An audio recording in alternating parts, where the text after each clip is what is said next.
Good morning, guys. It's Jennifer Walsh coming here from Central Park with none other than Doug Blonsky, the CEO of Central Park Conservancy. So we're going to do a little walk and talk because I asked him if he wouldn't mind chatting with me because, as many of you know when you follow me, I'm sincerely in love with all things Central Park.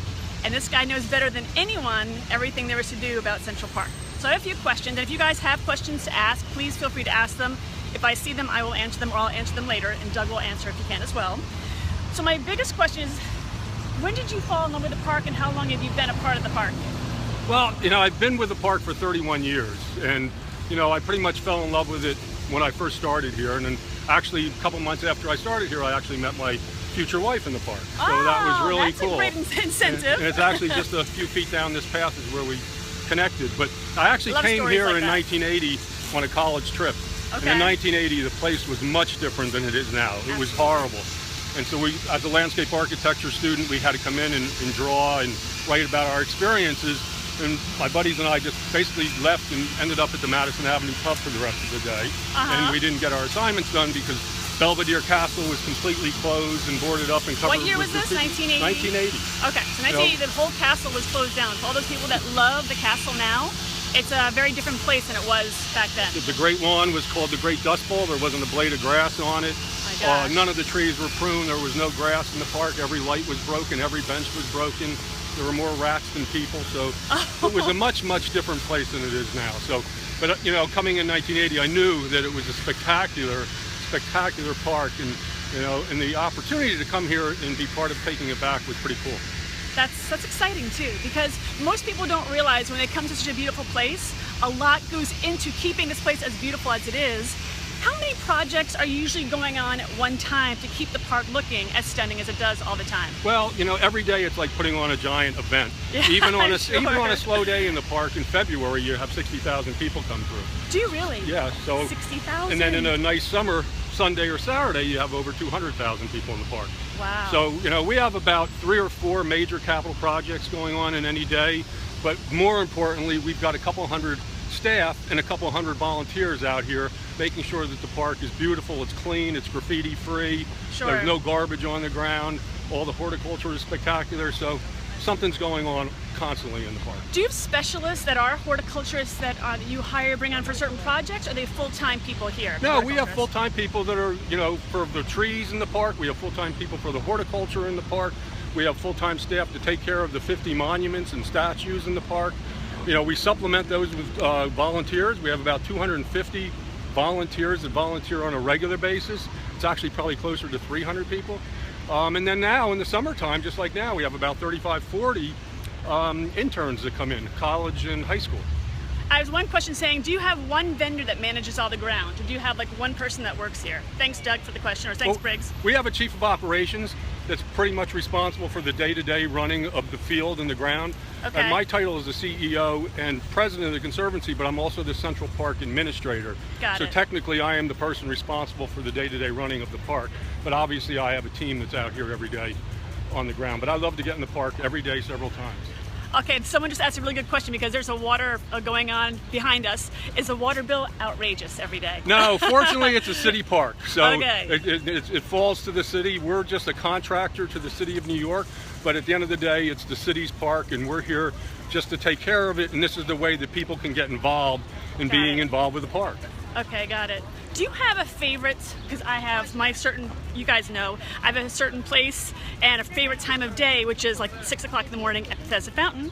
Do you have a favorite place and time of day that you love to go in the park? Well, it's really not a favorite place because I truly do think it's a giant painting and the whole thing has to come together. But I got to tell you, I love it in the middle of the winter time when there's no leaves on the trees and it's dark and the lights are on and you can see from one end to the other. And it's kind of like you own it, and I think that's pretty cool.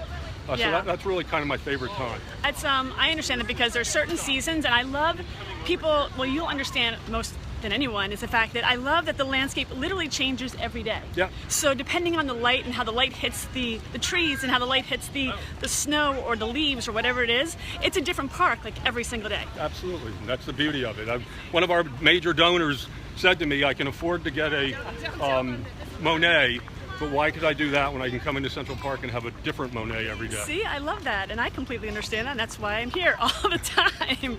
But I do love it, and it's, for many people, this is their respite from a very busy city. So how do you get people to come to all the different events? Like, how do you get people to know about all the different events that happen in Central Park? You know, people just find out. We have obviously our website, centralparknyc.org, the Parks Department website, Parks NYC. But you know what? It's Central Park, and people they find out about it. Yeah. The beauty of it is you don't have to market anything here. Yeah. You know, I always get to kick out people wanting to do something. They say, "Oh, we have an event for you. It'll bring people into the park." Believe me, I don't need more people in the park. You know, we have 42 million people that come in the park every year, and when I started here, it was about 12 million. 42 million a year, up from 12 million. Yep. That's a huge increase, because that means you're doing a good job in keeping everything And beautiful. it was one of the most dangerous places in the city, and now it's the safest. That's even better. So the question, so a lot of people are volunteering all the time. How do you get volunteers, and how do people find out about volunteer opportunities? And can anyone volunteer? Yeah, anyone can volunteer. It's on our website, again, centralparknyc.org, or just Google Central Park Conservancy. We have a volunteer staff that you can, right online, you can sign up. We have volunteers that work right with the gardeners in the park. We have volunteers that work in the offices. We have volunteers that come to our events. We have about 300, as I said, that work regularly, and we have about 2,000 that actually volunteer every year. You can volunteer as a corporation too.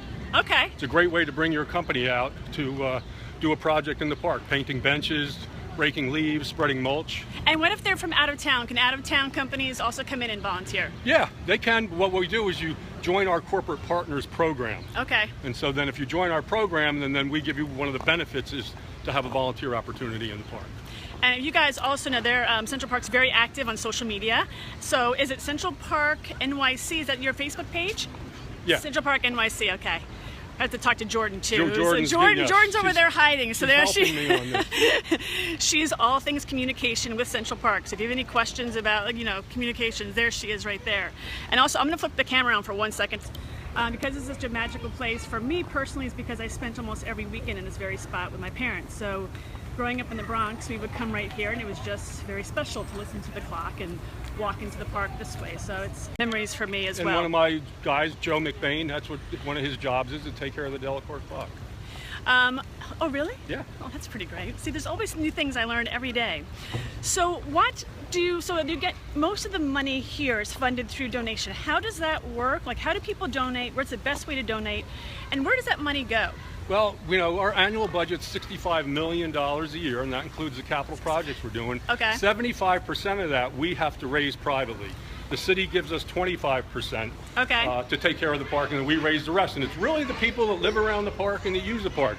We have over 35,000 members, and again, you can join right coming to our website, centralparknyc.org. Mm-hmm. You can give us a call, and we'll be glad to meet with you and talk to you about the opportunities out there. They're not kidding. They're very personable. You can talk, and they'll listen, and they want to, they want to get you involved, and they want you to feel like you're a part of this park, no matter what you do, because every person counts and every dime counts, and it's important for the park to continue to look as beautiful as it does. And we're actually kicking off a $300 million campaign right now called Forever Green, and it's really to make sure that the park is sustained for the next generation and the next generation and the next generation. People don't realize that if you take out the 35 years of the Conservancy, most of the history of the park, it was in really bad shape. So, it's a lot of the past generations just had no clue on what it takes to maintain and manage this place. A lot of people don't realize, and that's what's so important about articles like that in the New York Times yesterday. Hopefully you guys can still see us. I know the connection is saying that it's weak right here, but it's hard to maintain a place as beautiful as this, so every little bit counts, and the $300 million is really going to keep up to what year was Central Park established? The Central Park was established in 1859, and the Conservancy was established in 1980. Got it, 1980. So how many people are involved in the Conservancy? Oh, my staff is about 375, and then between our board and the Women's Committee board, there's about another 80 active volunteers that help with fundraising. And then again, we have about 300 volunteers that are in the park on any given day. So it's a huge group of people, and it really is, in 35,000 members. And and last year about 80,000 people actually supported the park one way or another. So it's a huge family, and we think about anybody that comes in the park is really part of the Conservancy. I love that you said that, and we're kind of coming up at a really cool point right here. Can we talk about this new, the new Native Meadow? Because a lot of people come to the park, see lots of things happening, but they don't really know exactly what it is. So can we talk about the Native Meadow? Yeah, this is really cool. This was a really difficult slope for us to maintain up here. It was very rocky and very dry, very bone dry. And one of the things we wanted to try doing here is create a wildflower meadow, so a native meadow. I'm gonna get a little closer you can see our interns and volunteers and our staff working right now. Hey, how are you? And so right now they're pulling out some of the weeds, but on top of the hill they're actually planting plugs of new native grasses. And this will take a couple years to get established, but hopefully once it gets established, then you'll need minimal maintenance. Sure. It won't need as much irrigation normally. So this is really kind of, we're trying a pilot project here, because if this is successful, and I'm sure it will be, we want to try. This was actually funded by a couple that wanted a really nice location in the park that their family can go and just kind of, you know, think about them in the future. And so we're going to be putting a beautiful rustic bench up where that rock. I'll show you guys here. What's so beautiful too, a lot of it has changed. So this has been the first season at This is the first season, and a lot of what you're seeing is actually the native grasses and the native wildflowers coming up. And so these are volunteers as well as regular workers in the park. This is a summer intern. This is one of our volunteers, and up on the rock are two of our full-time staff members. I love them. They're all spread out. Yeah, they are tough bunch. They come in and they love what they're doing. Snow, rain, sleet, and they build really great relationships with these own gardeners that they work with. Sure. I think also that they're very friendly with the people that come through the park. So we kind of get to know everybody that are here every day. So I get to know. You know Angel. I know Angel. Angel is in this quadrant. Is it called a quadrant when they're in charge? A zone. Okay, yep. So I call Angel my other Angel of Central Park, because the other Angel is, of course, Bethesda Fountain Angel, and then Angel is somewhere around here because I used to walk my dog in this area every morning. So he would always chat with us and give us the update what's happening in the park. Everybody compliments Angel. He's an ambassador to the park, and he really is. And he's a friendly face, and people feel comfortable when they walk in and they see him. Yeah, absolutely. Someone else just asked another question. I think those questions were asked. I'm glad you guys will be here this summer. A lot of out-of-town people are excited to come in. What other parts of the park would you want to talk about that we haven't touched yet? Oh, you know, people really got to get up into the north end of the park. I love the There's north some end. beautiful locations. We're doing an incredible project right now up in the ravine, which is the North Woods. Okay. And so that's around 102nd Street in the center of the park. And it's really beautiful. Really beautiful water body. And you know, it's great to look at now, and then if you come back in the fall when we're almost completed with it, you'll see the change, and that's spectacular. The Ramble is incredible. So what's going on in the Ramble? I'm going to ask you this because I do spend every day in the Ramble. There's lots of construction going on. What exactly is being built in the Ramble right now? Well, right now what we're doing is a lot of infrastructure work. You know, one of the tough things in an area like the Ramble is not having irrigation. Okay. So we're bringing in irrigation, new drainage on the pathways, new pavement. You notice a lot of the pathways are all broken up in the Ramble, so we're fixing those up. Huge planting projects as well, taking out the invasive plant material is a big challenge that we have, planting it with natives. And then there's another beautiful little stream bed in there, and that we're going to be dredging that out and opening it up and you know, connecting it right to the lake, and it's going to be spectacular. And then what's really cool about the Ramble is right now there's 3 missing rustic structures that have probably been gone for about 100 years, and we'll be bringing back those rustic structures. I've seen a few of them. Yeah, actually, one question from Brian. Hi, Brian. How many people does it take to maintain the entire park? Is it like, is there certain people every day, or? Yeah, well, we have a full-time staff of about 375, but you'll have close to, you know, between 250 and 300 people in the park every day, and the vast majority of them are on the ground, actually working, cleaning up the park, doing the horticulture, pruning the 19,500 trees. You know, we have one of the best tree crews in the world, without a doubt. So it's a lot of work, and again, the volunteers supplement that. We absolutely could not do it without the volunteers. See, guys, so you hear that? It's important to volunteer. Volunteer in your parks is really necessary, and it's what keeps, you know, city parks alive, are all the volunteers and the programs. And I know you've told me before that Central Park is the park where everyone else looks to also build their parks like it. Don't you work hand in hand with local parks as well, and also programs nationwide? Yep, we have an Institute for Urban Parks that we just created 3 years ago, though we've been helping other parks for the last 25. Yeah. We have several crews that actually work outside of Central Park. We have a crew that works up in the 4 historic Harlem parks. We have another crew that rotates to all the boroughs, and then we have training sessions that we do in the park and in the classroom to talk about everything we do. People from around the country and around the world want to learn about how you fundraise. They want to learn about volunteerism. Yeah. They want to learn about the zone management system we have here. Yep. So we love to share best practices because it's good for us because we learn a lot too, and it's also a way that I can help elevate some of our staff into new positions. That's great. Anything else you want to say? Because I know I don't want to take up so much of his time all the time, so I don't want to take up too much more of your time. Do you have anything else you want to get out there? No, but just get involved with your local park or get involved with Central Park. Again, centralparknyc.org is a way to get involved with us. Again, we raise 75% of our $65 million budget. It's a tough thing to do every year, so we rely on New Yorkers that love the park and use it.